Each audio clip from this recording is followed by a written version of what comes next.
If you're thinking of driving from Tigaon in the province of Camarines Sur all the way to Caramoan, here are the roads that you will be dealing with. Join me as we take a road trip to Caramoan and back. We drove up to Caramoan from Tigaon on the mid-afternoon on Holy Monday. There is a ferry that goes to Caramoan from Sabang, and that takes only an hour or two, but we decided to take this drive because we were traveling with small children and also for the adventure of it. It's kind of a long drive. It took us over 3 hours, so I won't show you the entire thing, and I'm going to speed up the video clips, but I will revert to normal speed if there is something that I think you might find interesting, like this tractor right here. And I'm also going to put on some music for you. From Tigaon to Lagunoy, the roads are pretty okay. They are paved, there are almost no obstructions, and the terrain is level, more or less. There is some slight traffic on regular weekdays, I presume, but because these are just small towns, I don't think the traffic would be very bad. There are a lot of old houses along the way. These boxy ones are called bahay na bato or stone houses. The ground floor is made of stone and the second floor is made of wood, and they often have very large windows. This architectural style for homes was very popular during the time when the country was a colony of Spain, which was from the 1500s through the 1800s. It was a nice day to be out driving. It's already the height of summer, but in Camarines Sur the weather is unpredictable. First it's sunny, and then suddenly it is overcast, and then it rains hard for about an hour, and then the sun comes back up again as if nothing happened.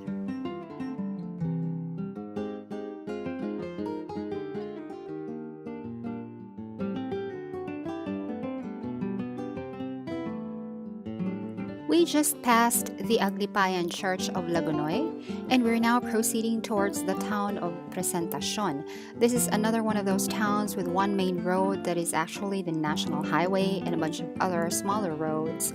It has its own town hall, public school, markets and stores, and a residential area. The rest is farmland. Here we have already left the towns behind. The scenery is very different and quite pretty, as you can see. Paved, winding roads, heavy foliage, and now we start seeing the sea.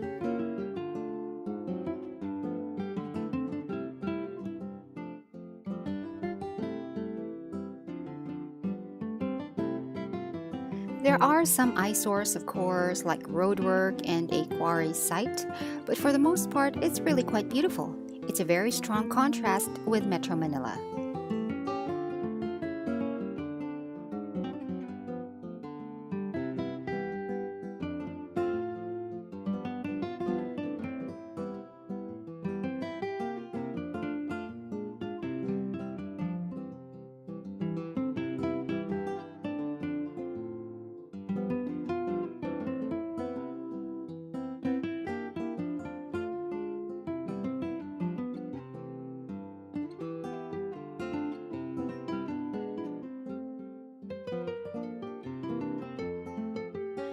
Caramoan is actually a group of islands. The northern part of Caramoan is in the Maqueda Channel, and the eastern part of it is in the Gulf of Lagunoy. Caramoan has its own website, which I will link down below.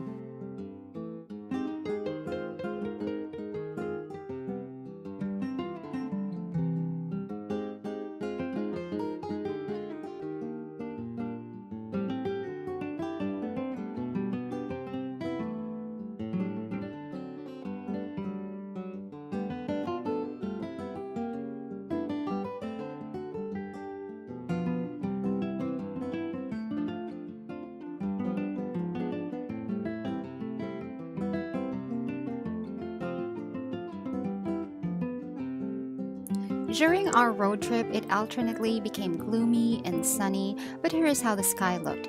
It's just a pale blue with clouds.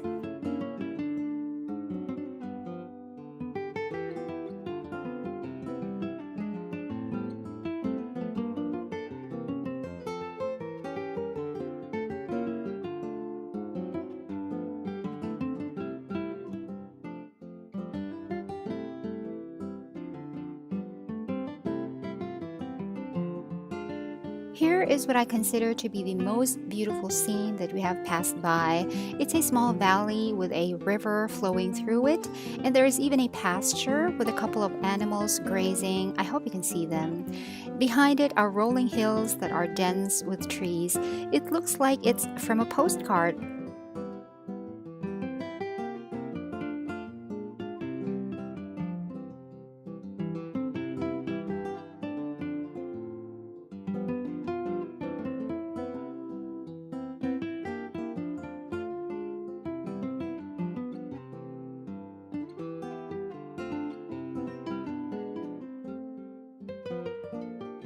And now here is where the roads start to get bad. And look, here is an actual gouged out part of the road, and there is what I am assuming to be a warning sign, but it's been toppled over.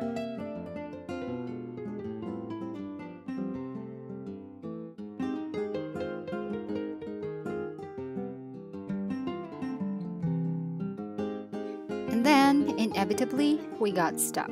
In this part here, the pavement is really so very badly damaged, as you can see, and we were in a sedan. It's not a low car by any means. It can manage most bumps and humps and potholes, but this road right here is really quite difficult to pass through, so we all got down from the car so the car could become a little bit lighter, and also so we could help push the car forward.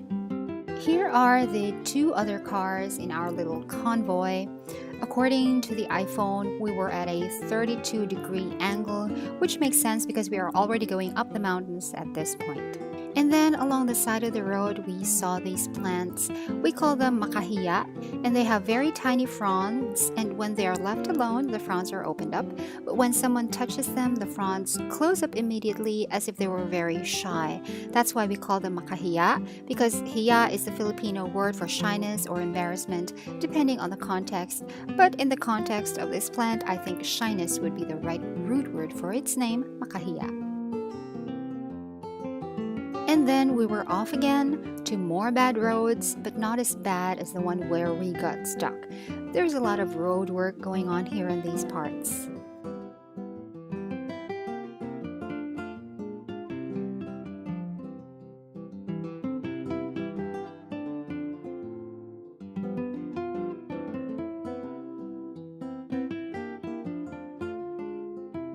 In the evening at around 6 o'clock, we finally got to Caramoan, and the one and only gasoline station in town was already closed. My brother had to gas up his vehicle, and we asked around, and we were told that a store right by the church sells gasoline, and we found it.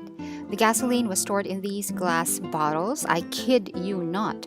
They were from the store that also sold food. It's a small store called the Sari Sari store, which simply translates to a store that carries a variety of stuff.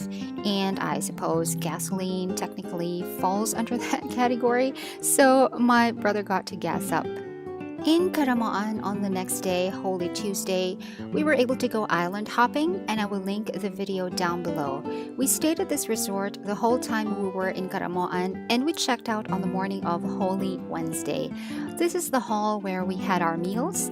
This structure used to be a house, and according to the owner of the resort, this is 87 years old. Take note of the very large windows with those window panes.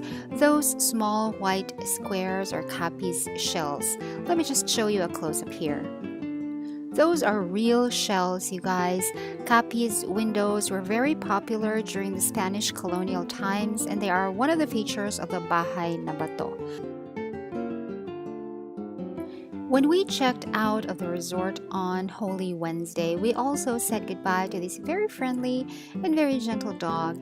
He was also very quiet. We were in this resort for 2 nights and we never heard him bark. After leaving the resort, we dropped by this church in Caramoan. It has been raining for most of the night before. There was a low-pressure area hovering over Camarines Sur, which isn't a surprise. We often get summer storms here. A very large puddle had formed on the front lawn of the church, and a bunch of neighborhood kids were playing in it, and I didn't even bring my rubber boots with me on this trip, but I would have loved to have played with them over there.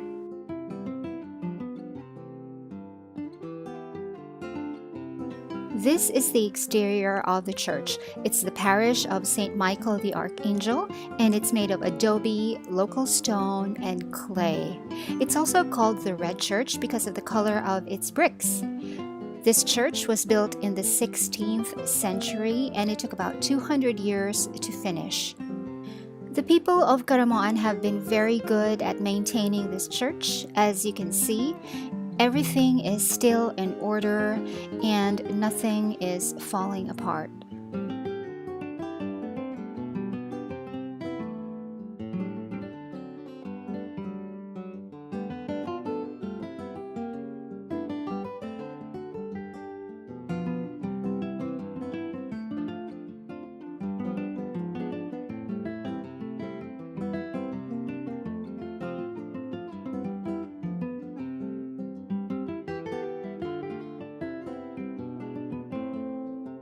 And on the way back from Caramoan, the roads were in even worse condition because it has been raining, so of course we got stuck again. We all got down from the cars, but luckily 6 men in 3 motorcycles passed by and they all got down from their motorcycles and pushed the car from the rut it was in. We did not get stuck again after that. My dad has been driving one of the cars this entire time, and I was beside him in the front passenger seat. He's a very good driver and a very patient man, and he survived all of these, without ever complaining, not even once.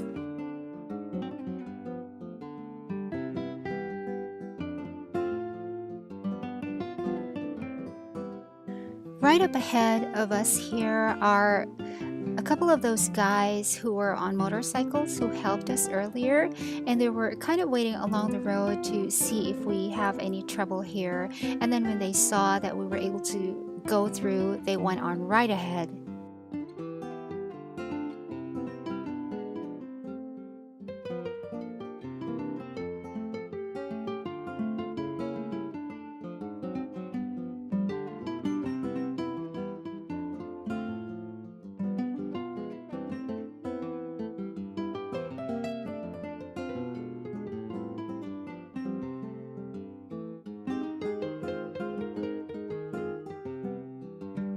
When we arrived in the town of Goa, it was already past lunchtime and everybody was hungry, so we had a very nice lunch at Big's Diner.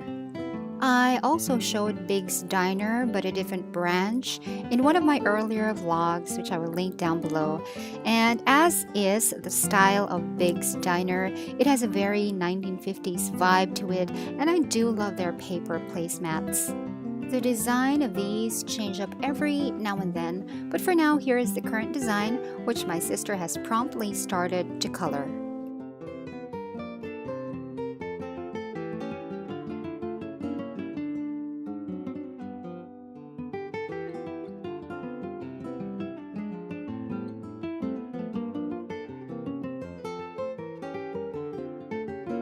From Big's, we decided to drop by some relatives still in the town of Goa because Lola Bining and Tita Soli were vacationing from the United States. Their house is a very old house. It was already very old when I was a little girl, but it has been renovated and updated a bunch of times already over the years. I think this house is so beautiful. Tita Soli gave us a few containers of this homemade peanut butter, which was so delicious. Peanut butter sandwiches are my absolute favorite comfort food. We arrived back in the town of Tigaon at 4:39 in the afternoon, and the Holy Wednesday Mass in the town church was just about to start, and there would be a procession afterwards. Here is one of the carrozas that will be joining the procession today and on Good Friday. Thank you so much for joining me on this road trip. Bye!